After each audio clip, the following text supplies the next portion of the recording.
My favorite part of the book is when I'm sitting on my back deck and my buddy comes over with his business idea. I think it's just the most actionable piece of the book that every entrepreneur should shift their mindset on. He's a friend of mine in town. He's like, Nick, I want to start a house painting company. I'm like, oh, and he's like, let's get a beer, let's hang out and talk about this. I'm like, okay, come on over. We're sitting on my back deck on Sunday afternoon, and he starts telling me about the 3 months of work that he has done to vet this house painting idea. He has explored buying a couple franchises, had a bunch of franchise meetings, like looked at the financials, looked at the franchise agreements.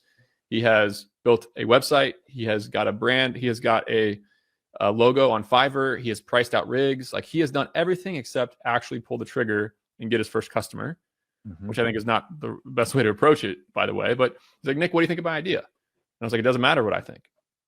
And he's like, what do you mean? Like, it matters, like, whether or not people need what you're looking for. Like, this is how I'll figure it out. And I searched house painting on Google on my phone right there in front of him. And I hit call. The first person who popped up near me, I hit call. And they answered on the second ring on Sunday afternoon. And I had a good conversation. The guy was articulate, and he wanted to come quote my house the next morning. And he said he's got a crew that could start on Wednesday. I said, I got to talk to my wife, hang up the phone, call the next person, doesn't answer, call the third guy.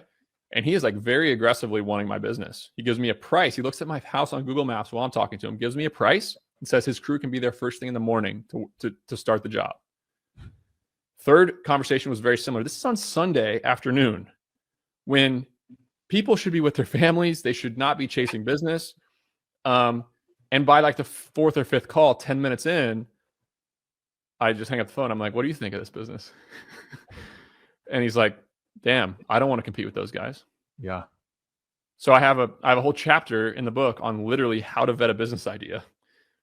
Tactically, costs no money. You just call a bunch of your competitors, pretend like a customer, and figure out which one of your ideas has an actual hole in your market.